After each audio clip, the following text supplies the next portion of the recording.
छोड़ दिल को पानी, 16 के जवानी तोर छोड़ दिल को पानी,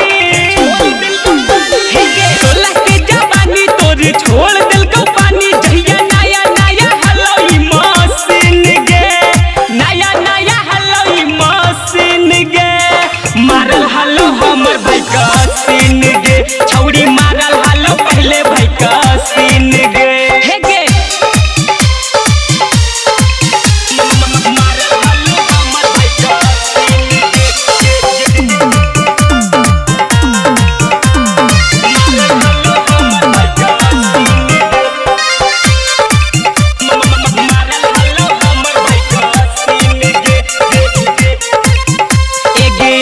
मिलो हनी रतिया में गे, ले हनी मजा तू खटिया पे गे, आबो हनी मिले रतिया में गे, ले हनी मजा तू खटिया पे गे। तब लागो हनी बहुत हसीन गे, एगे लागो हनी बहुत हसीन गे, मारल हालो हमर भाई का सीन गे, छौड़ी मारल हालो पहले भाई का सीन गे।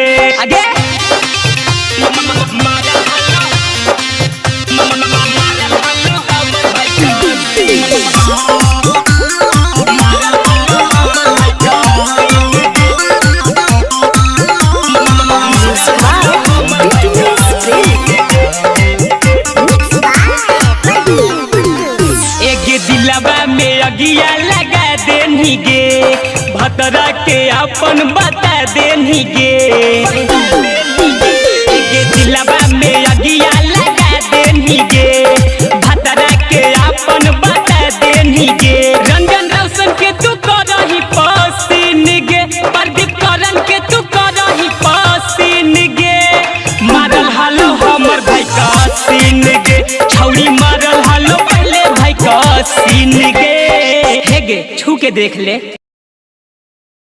जहिया नया नया हलोई मशीन गे, नया नया हलोई मशीन गे, मारल हालो हमर भाई का सीन गे, छौड़ी मारल हालो